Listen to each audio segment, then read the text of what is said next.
가 대림절 또는 대강절 또 강림절 절기가 시작되었습니다.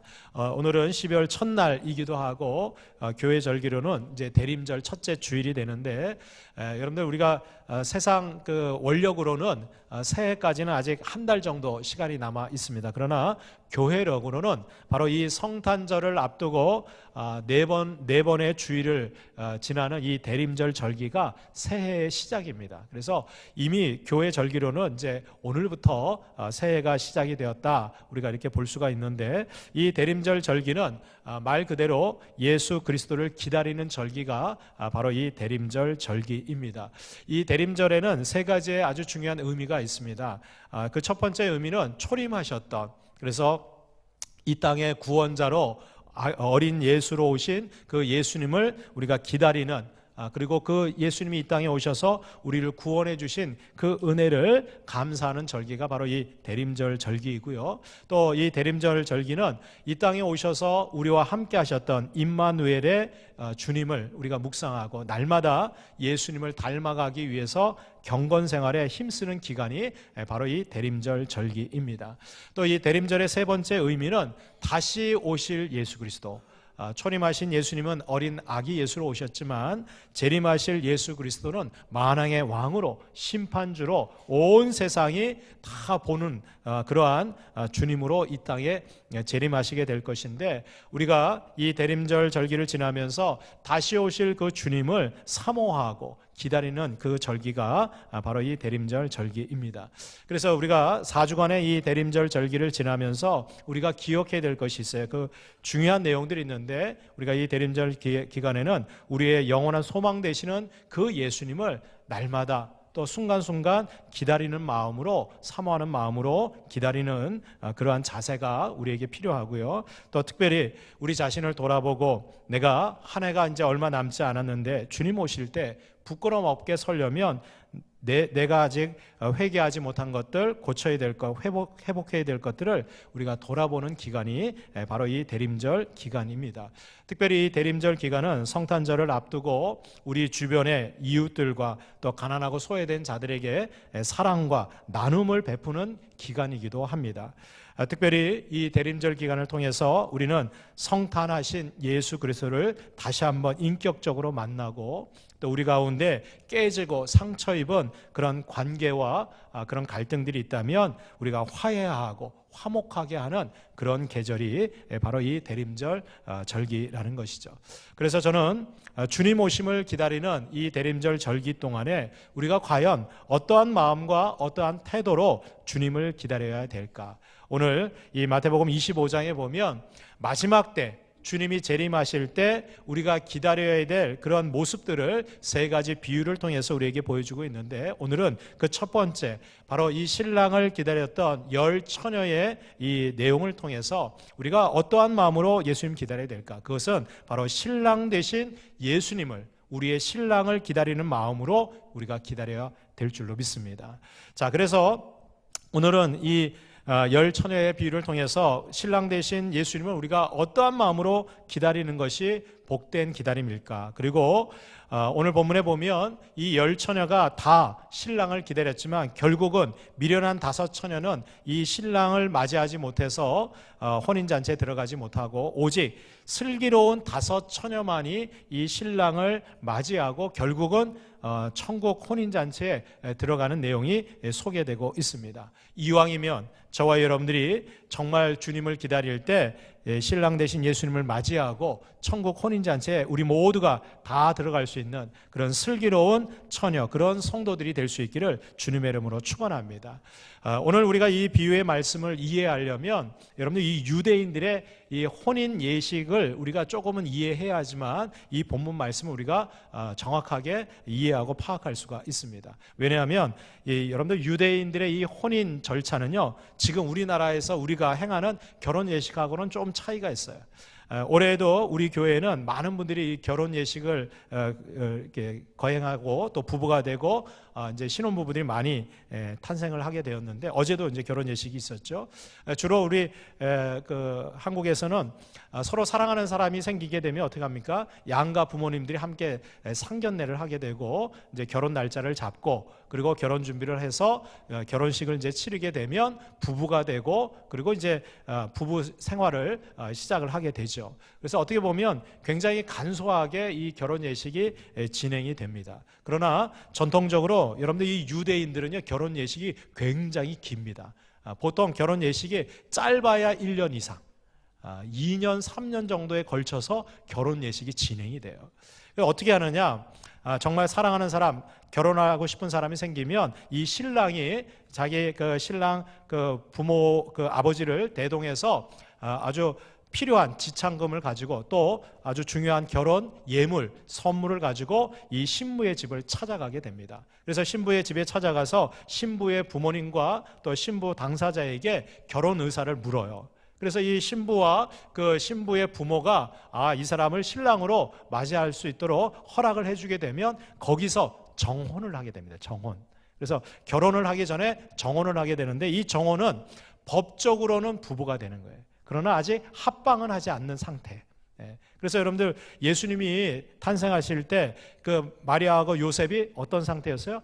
정혼 상태였어요. 바로 이 상태입니다. 그래서 법적으로는 부부가 돼서 결혼하기로 약속을 하고, 그러나 아직 동침하지 않은 그런 상태, 이게 바로 정혼 상태입니다. 그래서 정혼이 성립이 되게 되면 그 정혼의 증표로 이 신랑 되는 사람은 그에게 예물을 선물로 주고, 그리고 지참금을 지불하고 다시 자기 집으로 돌아갑니다. 신랑 아버지를 따라서 집으로 돌아와요. 왜 돌아오느냐? 그 집으로 돌아온 이 신랑은 이제 거의 한 1년 이상 이 신부와 함께 살 집을 준비해요. 그러니까 거처를 마련하는 거죠. 그래서 그 거처가 다 마련이 되면, 그 거처가 이제 완성이 되면 이 신랑을 누가 보내느냐? 신랑 아버지가 이제 거처가 마련됐으니까 이제 정혼한 그 신부를 데려오라 명령을 하면 그 신랑이 이제 신부를 데리러 혼인잔치를 하러 오게 됩니다. 그래서 여러분들 예수님께서 부활하시고 승천하실 때 그 베드로와 500여 형제들에게 뭐라고 말씀하셨어요? 내가 너희를 위하여 거처를 예비하러 가노니 그 거처를 예비하면 내가 다시 와서 너희를 내게로 영접하여 나 있는 곳에 너희도 있게 하리라, 이렇게 말씀하셔요. 이게 바로 유대인의 혼인잔치 그 내용을 비유적으로 설명한 거예요. 그래서 신랑 대신 예수님께서 부활하시고 승천하셔서 지금 저와 여러분들이 신부된 교회를 위해서 뭐를 예비하고 계세요? 영원히 우리가 거할 거처를 예비하고 계시다는 거예요.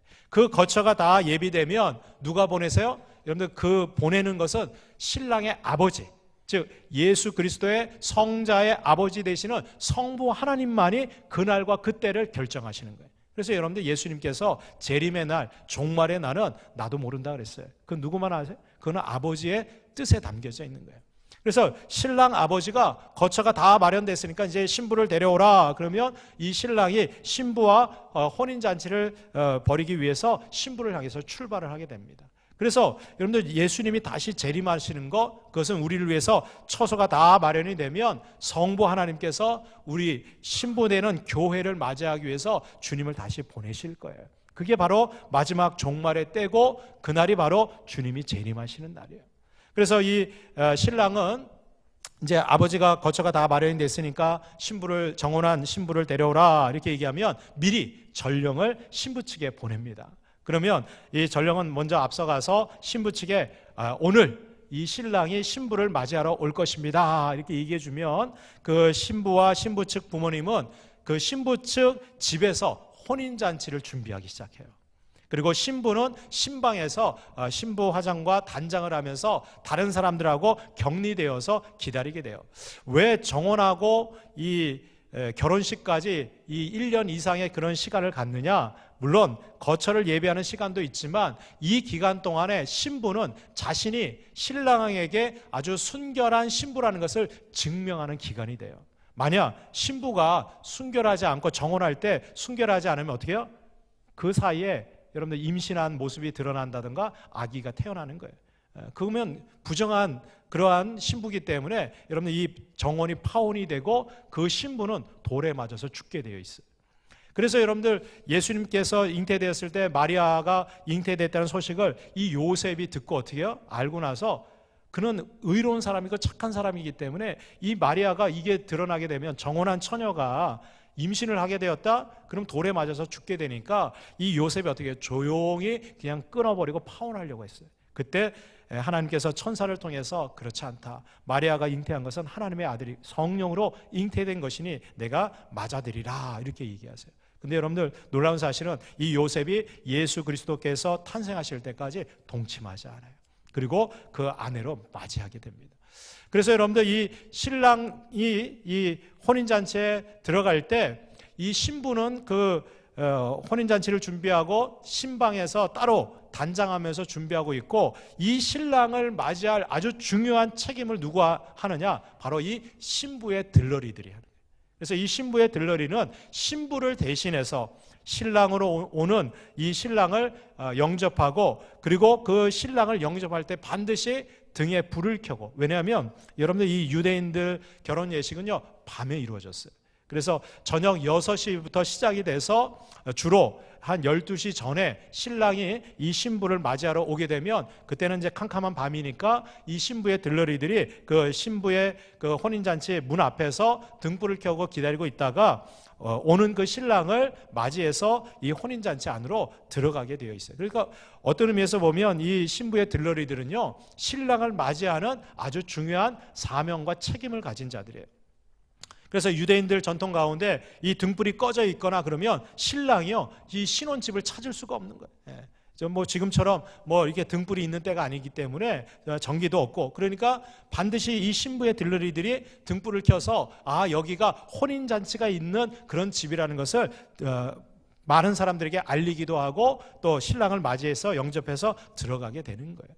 그래서 여러분들 이 신랑은 주로 이 12시가 되기 전에 아마 이제 저녁 6시쯤 이제 출발을 해서 이 신부의 집에 도착하게 되는데, 오늘 이 본문 말씀에 보니까 10처녀가 신부의 들러리로 이 신랑을 맞이하기 위해서 기다리고 있었어요. 근데 문제는 이 10처녀가 다 신랑을 맞이하고 혼인잔치에 들어간 것이 아니라 5처녀만이 이 신랑을 맞이하고 혼인잔치에 들어가게 되었다는 거예요. 성경에 오늘 보니까 이 5처녀를 미련한 5처녀와 슬기 있는 5처녀로 구별해서 이야기하고 있다는 거예요.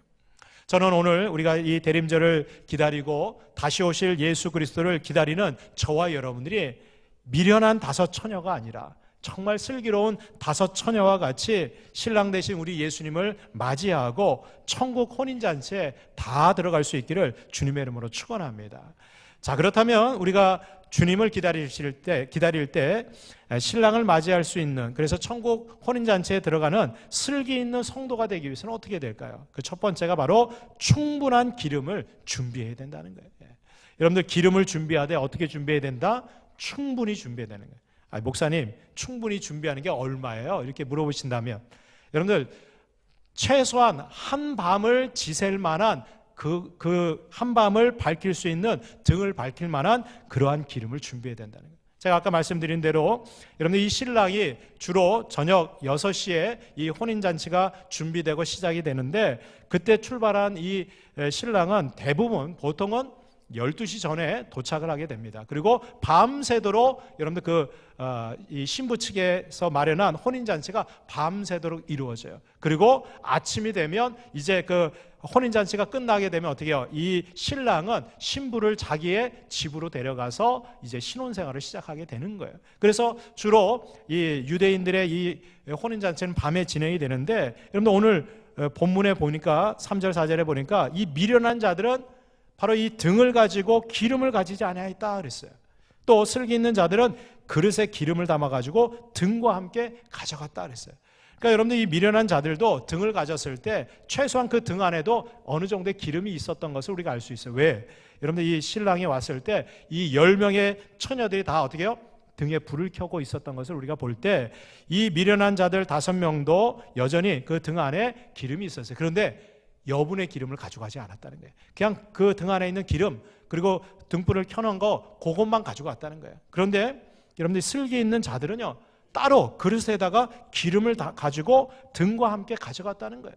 왜 이렇게 가져왔을까? 이 슬기 있는 자들은 보통 생각할 때 이 신랑이 늦지 않게 뭐 12시 전에 오겠지만 혹여나 무슨 사정 때문에 늦게 오게 되면 최소한 아침이 밝아올 때까지, 새벽 6시가 될 때까지는 이 등을 밝힐 수 있는 여분의 기름을 어떻게 해요? 충분히 가져갔다는 거예요. 여기에서 여러분들 미련한 자와 슬기 있는 자가 구별이 되는 거예요.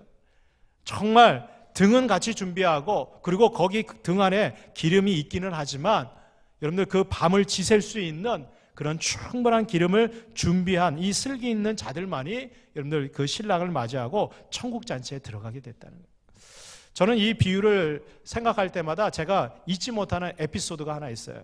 그래서 제가 어렸을 때 저희 아버님이 운전면허를 따시고 처음으로 새 차를 하나 사셨어요. 근데 차를 사니까 얼마나 좋으신지 매일같이 닦고 말이죠. 그리고 이 차를 운행하면서 차가 너무 잘 나간다는 거예요. 그런데 어느 날 전화가 왔어요. 차가 고속도로에서 섰다는 거예요.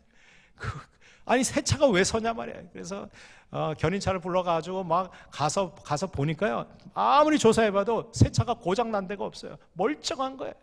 근데 가만히 봤더니 기름이 떨어진 거예요. 아버님이 차에 대해서 처음 모르시니까 그 이제 차 인도하시는 분이 처음에는 여러분들 그 출고되는데 아주 조금 기름 운행할 만큼만 담아서 주는 거예요. 근데 우리 아버님은 운전해 보니까 차가 잘 나가거든. 그 기름 넣을 생각은 못 하고 계속 타고만 다니신 거예요. 그러다가 이번에 한번 좀 먼 데를 가보자. 그리고 고속도로에 들어섰다가 유량 체크를 안 한 거예요. 그리고 그냥 타고 다니다가 그냥 바닥에 나버린 거예요. 그러니까 뭐 아무리 기계를 조작해봐도 차에는 이상이 없는데 기름이 떨어지니까 그 좋은 차가, 그 새 차가 그냥 멈춰버리고 마는 거예요. 여러분들 우리의 신앙생활도 마찬가지예요. 우리가 주님 오실 때까지 기다릴 때 충분한 기름이 없으면 여러분들 우리의 믿음이 흔들려 버리면 여러분들 어느 순간에 우리의 신앙생활은 멈춰버리고 그리고 정지해버린다는 거예요. 아무리 내가 신앙 연수가 좋다고 내 배경이나 내 그 환경이 조건이 아무리 좋아도요, 여러분들 충분한 기름이 없으면 여러분들 우리의 믿음 생활을 지속해 나갈 수 없다는 거예요. 야고보서 1장 4절 5절에 보면 인내를 온전히 이루라. 이는 너희로 온전하고 구비하여 조금도 부족함이 없게 하려 함이라. 너희 중에 누구든지 지혜가 부족하거든 모든 사람에게 후히 주시고 꾸짖지 아니하시는 하나님께 구하라. 그리하면 주시리라. 할렐루야. 여러분들 우리가 어떻게 충분한 기름을 준비할 수 있습니까? 여러분들 이 기름은 여러분 어떤 분은 이 기름이 뭐냐, 성령이다, 뭐 여러 가지 얘기하는데 저는 제일 좋은 표현은 믿음이 아닐까 생각해요. 여러분 천국에 들어가는 것은 다른 거 없어요. 믿음으로 들어가는 거예요. 근데 이 믿음이 없으면 우리의 신앙생활이요 팍팍해지는 거예요. 여러분들 믿음이 없으면, 믿음이 연약해지면 신앙생활 하는데 기쁨이 없는 거예요. 주님의 오심을 기다리면서도 하루하루가 너무나 힘들고 괴로운 거예요. 왜? 믿음이 없으니까. 왜? 믿음은 여러분들 주님이 다시 오실 소망을 만들어내거든요. 그 소망이 있는 사람은 인내하고 견딜 수 있는 거예요. 여기에 오늘 야고보서 기자도 인내를 온전히 이루라. 이는 너희로 온전하고 구비해서 조금도 부족함이 없게 하려 함이라. 여러분 우리 하나님은요, 우리가 부족함 없이 살기를 원하세요. 하나님은 우리에게 주실 때 어떻게 해요? 후히 주시고 그리고 어떻게 해요? 누르고 넘치도록 주시는 분이 우리 하나님이신 줄로 믿습니다. 여러분들 우리가 믿음의 기름이 떨어지고 우리의 신앙이 점점 줄어져 갈 때 여러분들 우리에게 후히 주시고 아낌없이 베풀어 주시는 그 하나님 앞에 믿음으로 기도할 수 있기를 주님의 이름으로 축복합니다. 오늘도 우리가 부족한 것이 있으면 오늘도 주님께서는 우리에게 꾸짖지 아니하시고 하나님 앞에 구하는 자들에게 넘치도록 채워주실 줄로 믿습니다. 그래서 여러분들 우리가 신앙생활 할 때 주님 맞이할 그날까지 날마다 여러분들 충분한 기름이 준비되어져 있기를 주님의 이름으로 축원합니다. 두 번째로 우리가 신랑을 맞이하고 그리고 천국 잔치에 들어갈 수 있는 슬기로운 성도가 되기 위해서는 현재 나의 기름 상태가 얼마나 있는가 날마다 확인해야 돼요. 여러분들 현재의 기름이 얼마나 있는가? 저는 여기 오늘 본문에 보면 아주 재미있는 장면이 있어요. 뭐 이게 재밌다고 표현하기는 그렇지만 5절에 보니까 신랑이 더디 왔어요. 보통은 12시 전에 오는 것이 대부분인데 아니 12시가 넘어도 신랑이 안 오는 거야. 1시가 되고 새벽 2시가 되고 여러분들 이 새벽이 되면 어떻게 되면 모든 사람 피곤한 거야. 근데 여기 재밌는 것은 신랑이 더디움으로 다 졸며 잤다 그랬어요. 이 잔다라고 하는 이 헬라어 원어를 보니까 보통 선잠 잔 게 아니라 푹 잠드는 거예요. 누가 깨워도 모를 정도로 푹 잤어요. 누가 10명 다 잤다는 거예요. 다 졸고 잤다는 거예요. 여러분들 우리가 신앙생활 하다 보면 아무리 신앙이 좋고 믿음이 좋은 분들, 신앙 연수가 오래된 분들도요, 때로는 여러분들 우리가 지치고 낭망하고 그리고 영적으로 잠들 때가 있다는 거예요. 주님도 그거 아신다는 거예요. 우리의 연약함을 너무나 잘 아시는 거예요. 여러분들 이 미련한 다섯 처녀도, 슬기로운 다섯 처녀도 다 졸면서 신랑이 더디 오니까 잠들어 버렸어요. 여러분들 실제로 예수님께서 부활하시고 승천하실 때 제자들에게 뭐라고 말씀하셨어요? 내가 곧 오리라 그랬어요. 곧 오리라. 그때 그 음성을 들었던 많은 사람들이, 천사들이, 야 너희들이 지금 본 것처럼 구름 타고 하늘로 올라가신 주님께서 구름 타고 다시 오실 것, 그것을 약속했어요. 그래서 초대교회 성도들은요, 예수님이 곧 오실 줄 알았어요. 대부분의 많은 성도들은 야 우리가 예수님 이 행하신 기적과 또 말씀을 들었던 우리가 살아있는 동안에, 우리가 죽기 전에 주님이 곧 오실 거다, 이것을 우리가 임박한 종말론이라고. 사도 바울도요 초기에는 그렇게 생각했어요. 그래서 목숨 걸고 전도하고 헌신했어요. 그런데 이게 웬일입니까? 곧 오신다라고 하는 주님이 오시지 않는 거예요. 지금까지 안 오셨어요. 2000년이 지나 지금까지. 그래서 이 초대교회 성도들은요, 곧 오신다고 하는 그 주님이 더디 오시니까, 그리고 예수님을 직접 목격하고 말씀을 들었던 그 제자들이 어떻게 해요? 한 명 한 명 죽어가기 시작했어요. 그래서 야 이러다가 주님 늦게 오시면 우리는 직접 예수님 말씀도 들었고 예수님이 행하신 기적도 봤지만 이제 후대에 있는 사람들은 예수님에 대해서 알지도 못할 텐데 어떡할까? 그래서 여러분들 신약 성경이 쓰여지게 된 거예요. 바울은 서신서를 보내면서 자신이 경험하고 자신이 체험했던 예수님에 대해서 많은 교회들에게 소개하기 위해서 편지를 보내고, 그리고 이 예수님의 제자들은 바로 예수님의 행적을 기록하는 복음서를 기록하기 시작한 거예요. 그래서 이 신약 성경을 통해서 어떻게 해요? 이 땅에 오셔서 구원자로 우리와 함께 하셨던 그 주님께서 다시 오실 것을 많은 이 믿음의 백성들에게 알려주기 위해서 이 성경이 쓰여지게 되었다는 거예요. 그 주님이 오늘 이 혼인잔치에 오는 신랑과 같이 더디 오게 되는 거예요. 그 10명의 그 처녀들이 이 신랑을 기다리다 다 잠이 들었어요. 그런데 밤중에 소리가 납니다. 무슨 소리가 나요? 보라 신랑이로다, 맞으러 나오라, 이런 음성이 나와요. 여러분들 우리가 신앙생활하다 때로는 실족하고 낙심하고 때로는 영적으로 우리가 잠들어 있을지라도 여러분들 걱정할 필요 없어요. 왜? 주님께서 다시 오실 때는 우리를 다 깨워주실 줄로 믿습니다. 우리에게 말씀하실 거예요. 여러분들 초림하신 예수님은 저기 마국간에 아주 조용히 오셨지만 재림하시는 예수님은 아니에요. 모든 세상의 모든 민족들이 다 알아볼 정도로 천군 천사가 나팔을 불고 잠들어 있는 영혼들 다 깨우고, 그리고 어떻게 해요? 만왕의 왕으로 우리 가운데 임하실 거예요. 마치 신랑이 오게 되면 이제 거의 도착할 때쯤 되면 전령들이 먼저 와서 어떻게 해요? 보라 신랑이로다, 맞으러 나오라, 이렇게 얘기해요. 그때 여러분들이 다 졸면서 잠들어 있던 이 열처가, 이 처녀들이요 두 그룹으로 딱 나눠지게 됩니다. 7절에 보니까 이에 그 처녀들이 다 일어나 등을 준비할새 미련한 자들이 슬기 있는 자들에게 이르되 우리 등불이 꺼져가니 너희 기름을 좀 나눠달라 그래요. 근데요 이 슬기로운 처녀가 안 된다는 거예요. 왜? 너희들 나눠주면 우리도 다 불이 다 꺼진다는 거예요. 이 신랑이 오는데 불이 다 꺼지면 누가 맞이하겠냐는 거예요. 빨리 가서 너희들 살 수 있는 데 가서 빨리 준비해 오라고 이 미련한 다섯 처녀들을 보내게 됩니다.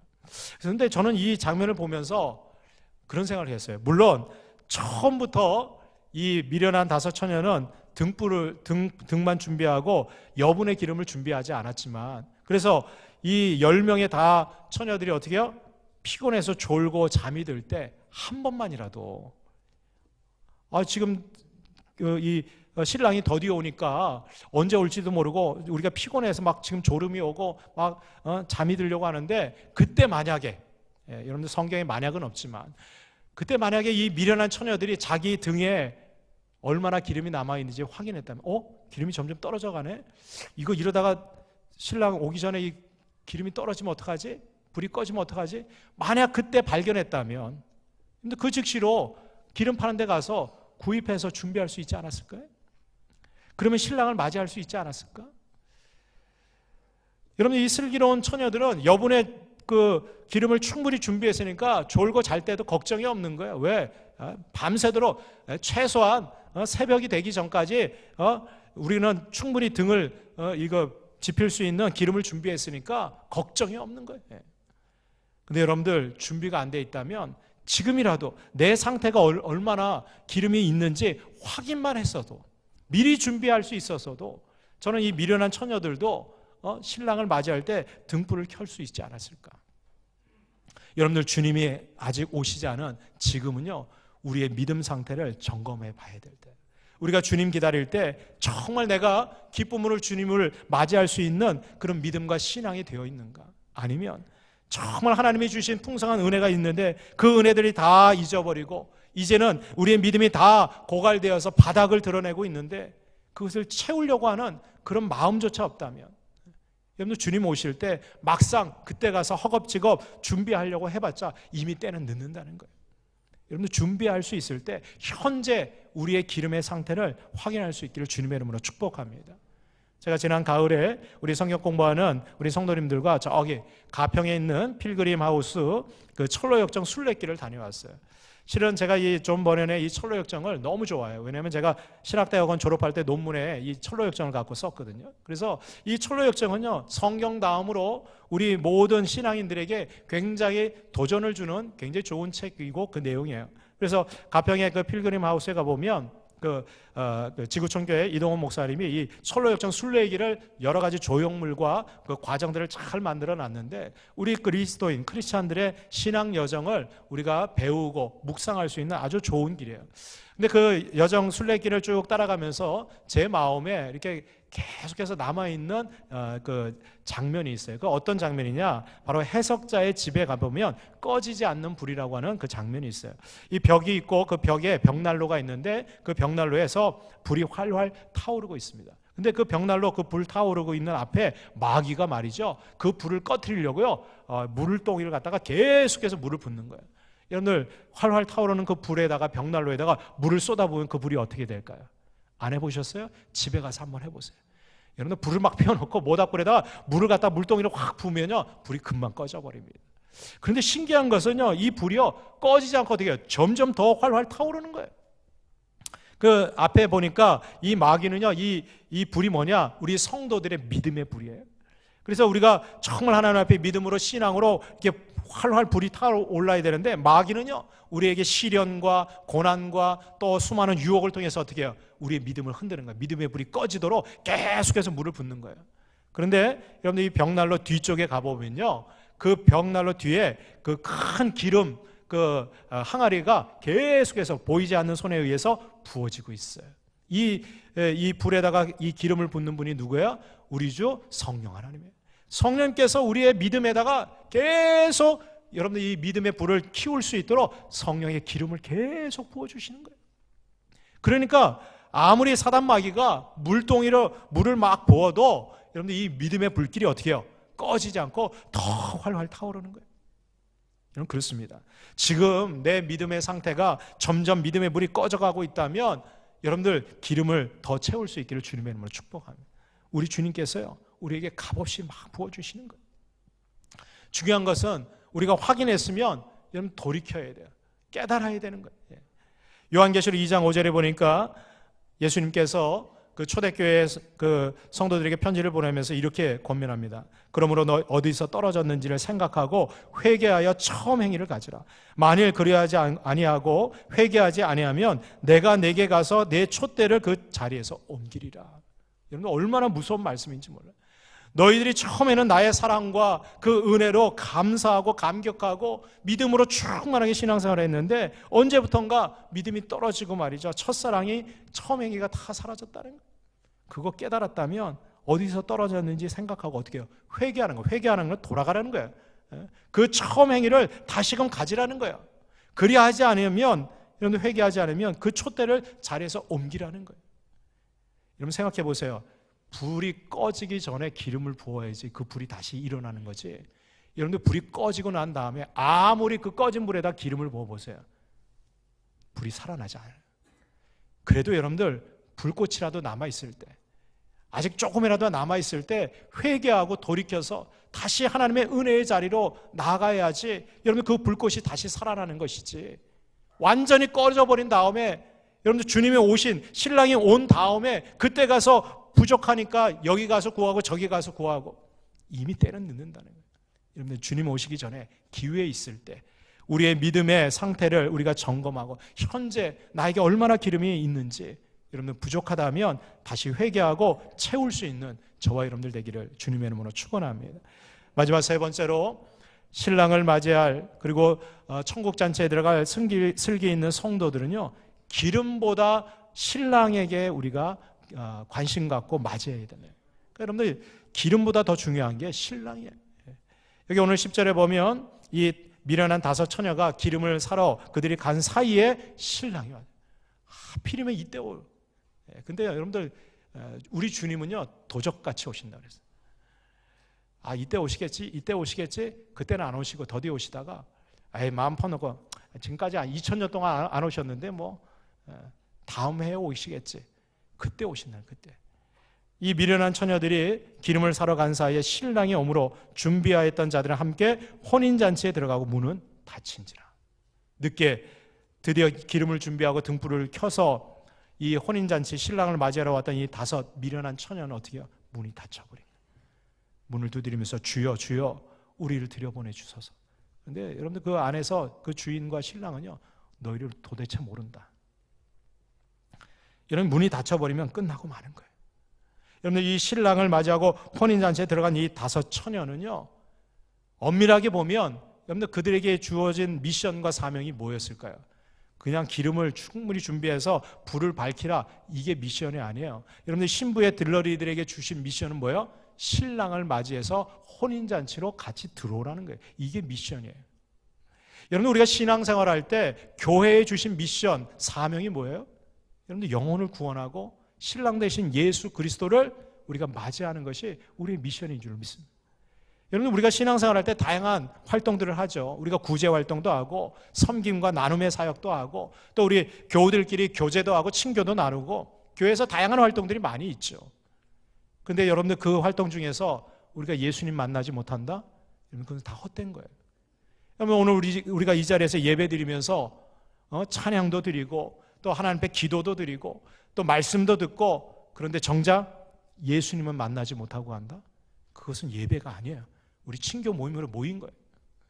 여러분들 교회가 세상에 대해서 수많은 봉사, 구제 활동, 여러 가지 활동을 하는데 영혼은 구원하지 못하고, 그리고 주님 예수 그리스도가 머리 되시는 그러한 교회가 되지 못한다면 여러분들 그것은 그냥 친교 그룹이고 모임 공동체죠.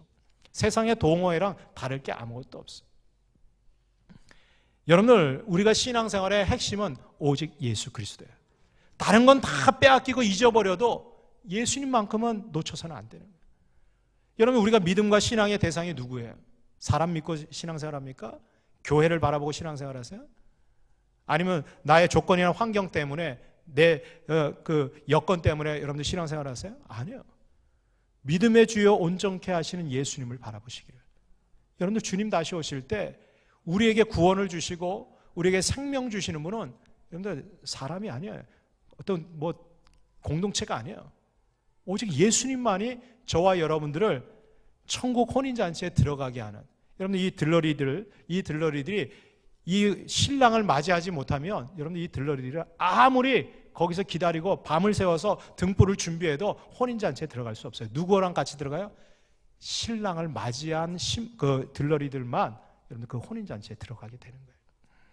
이사야서 61장 10절에 보니까 내가 여호와로 말미암아 크게 기뻐하며 내 영혼이 나의 하나님으로 말미암아 즐거워하리라.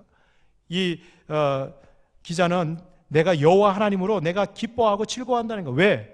그가 구원의 옷을 내게 입히시며 공의의 겉옷을 내게 더하심이 신랑이 사모를 쓰며 신부가 자기 보석으로 단장함 같게 하셨습니다. 여러분들 우리에게 구원의 옷을 입혀주시고 공의의 겉옷을 입히셔서 천국 혼인잔치에 우리를 신랑과 신부처럼 단장해서 데리고 들어가실 분은 오직 예수 그리스도 한 분밖에 없다. 그분을 우리가 기다리고 사모할 때, 그분에게 우리의 모든 믿음과 신앙을 집중할 때 여러분들 신랑 되신 예수님께서 저와 여러분들을 맞아주시고 함께 천국 혼인잔치로 인도해 주실 줄로 믿습니다. 우리가 이 성탄의 계절에 다른 것에 마음 뺏기고 다른 것을 기다리는 것이 아니라, 여러분들 세상 사람들도요 이 성탄절을 얼마나 기뻐하고 즐거워하고 기다리는지 몰라요. 왜? 사랑하는 사람한테 선물 주고 사랑하는 사람하고 데이트하고 내가 좋아하는 사람들하고 함께 즐겁게 지낼 성탄절의 주인공이 예수님이라는 걸 몰라요. 이 성탄절은 그들에게 있어서는 공휴일에 지나지 않고 그냥 세상 즐기는 사랑하는 사람하고 가족들하고 행복하게 즐기는 여행 가고 그런 일로 해요. 예수님이 빠진 성탄절, 그게 무슨 의미가 있겠어요? 미국 교회는요, 이미 이 성탄절날 예배 안 드리는 교회가 얼마나 많아졌는지 아예 공식적으로 써붙여요. 우리 교회는 성탄절날 예배 없습니다. 가족들과 해피한 즐거운 시간 보내십시오. 그렇게 공고하는 데가 많아요. 어떤 분이 저한테 그랬어요. 목사님 왜 꼭 성탄 주일날 예배 드렸는데 성탄절 예배를 드려야 되냐고. 성탄절이니까. 여러분, 성탄절에 예수님이 태어나셨는데 예수님의 탄생을 기뻐하고 축하하고 즐거워해야지. 그것도 하나님의 백성들이, 교회가 다른 어떤 보다도, 자기 생일보다도 예수님의 성탄을 기뻐하고 축하하고 즐거워해야지. 여러분들, 우리의 신앙생활 할 때 정말 내가 주인인 신앙생활을 하고 있는지, 아니면 정말 예수님이 주인인 신앙생활을 하고 있는지 우리가 돌아봐야 된다. 마지막 날 주님이 재림하실 때 정말 신랑 되신 예수님만 기대하고 소망했던 자들은 다 천국 혼인잔치에 들어가게 될 줄로 믿습니다. 그런데 이 세상에서 내가 누릴 거 다 누리고 내가 원하는 거 다 가졌다고 할지라도 여러분들 주님 맞이하지 못하면 여러분들 그 누구도 이 천국 혼인잔치에 들어갈 수 없다는 거예요. 우리가 대림절 첫 주일을 지나면서 주님 오심을 기다리는 저와 여러분들, 정말 나는 얼마나 충분한 기름을 준비하고 있는가? 내 믿음과 나의 신앙은 정말 주님 맞이할 때 기쁨으로 맞이할 정도로 넘치고 있는가? 또 나의 믿음과 신앙이 정말 신랑 되신 예수님께 초점을 맞추고 있는가? 우리가 늘 깨어서 오늘 주신 말씀처럼 저와 여러분들이 기쁨으로 예수님 맞이하고 또 천국 혼인잔치에 다 들어갈 수 있는 우리 모두가 될 수 있기를 주님의 이름으로 축원합니다. 기도하겠습니다. 하나님 감사합니다. 주님 이 땅에 오셔서 우리를